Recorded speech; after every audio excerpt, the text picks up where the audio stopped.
चालबाज ड्रामे की अगली किस्त तो मजीद ही दिलचस्प होने वाली है और शायकीन बेसब्री से इंतजार कर रहे हैं, क्योंकि अब बलाखिर आयजा का असल चेहरा आबिद साहब के सामने आने वाला है।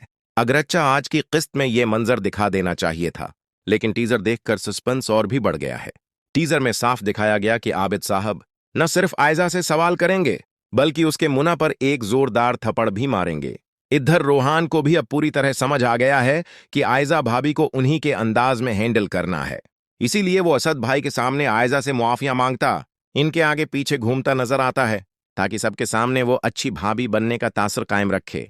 असद भी उसे खुश होकर देखता है, लेकिन अंदर ही अंदर रोहान बड़ी चालाकी से आयजा को लाइन पर लाता है। वो उसे तारीफें करके कहता है कि उसे पूरा यकीन है कि आयजा असद भाई को मना लेगी कि वो इशल और आशिर को वापस घर ले आए। आयजा, जो अच्छा बनने का ड्रामा कर रही होती है, इनकार नहीं कर पाती और परेशानी में हामी भर लेती है। इसी दौरान रोहान और अनाया मसरत बेगम यानी आयजा की मां के पास पहुंचते हैं। रोहान बड़ी संजीदगी से शिकायत करता है कि उनकी बड़ी बेटी आयजा ने हमारे घर की हालत खराब कर दी। उसने ऐशल भाभी पर झूठा इल्जाम लगाया और आशिर और ऐशल दोनों को घर से निकलवा दिया। वो मसरत बेगम से वादा लेता है कि वो आयजा से बात करेंगी और उसे समझाएंगी कि आशिर और इशल को वापस घर लाए। मसरत बेगम फौरन हामी भर लेती हैं, हालांकि वो सच जानते हुए भी अनजान बनने की कोशिश करती हैं। जैसे ही रोहान और अनाया जाते हैं, मसरत बेगम फौरन आयजा को फोन करती हैं और बना दूसरी तरफ की आवाज सुने सारी बातें बोलना शुरू कर देती हैं।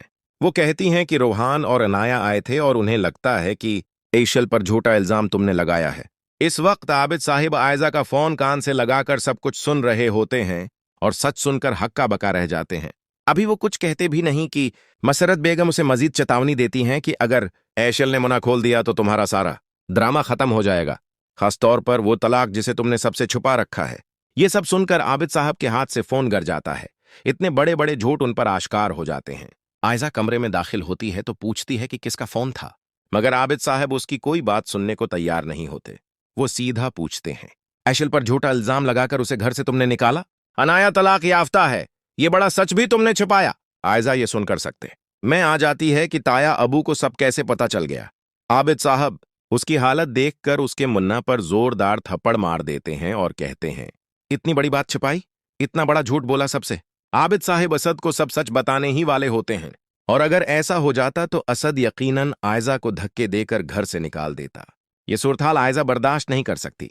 अपनी मां से वो पहले ही कह चुकी थी कि उसकी खुशियों के रास्ते में जो भी आएगा वो उसे रोंड कर आगे गुजर जाएगी, और शायद वो वक्त अब आ चुका है। गुस्से, घबराहट और खुद को बचाने की कोशिश में आयजा अपने ताया अबू को ही जान से मार देती है। कत्ल के बाद वो शदीद कांप रही होती है, रोती है, कहती है, ताया अबू आपको सच नहीं पता चलना चाहिए था, मैंने जानबूझकर नहीं मारा। दूसरी तरफ आशिर और ऐशल अपने नए फ्लैट में शिफ्ट हो चुके हैं। ऐशल के आफस का पहला दिन होता है और आशिर उसे बाइक पर छोड़ने आता है। ऐशल पहली बार बाइक पर बैठने से डरती है, मगर आशिर उसे तसल्ली देता है कि वो उसके साथ है।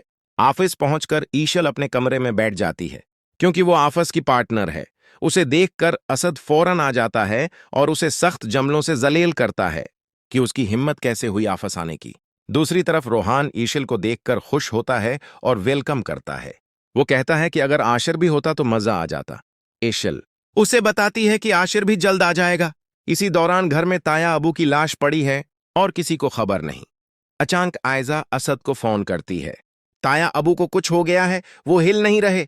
असद फौरन घर पहुंचता है और अपने बाप को बेजान देखकर चीख उठता है। आयजा ड्रामा करती है कि वो कुछ नहीं जानती।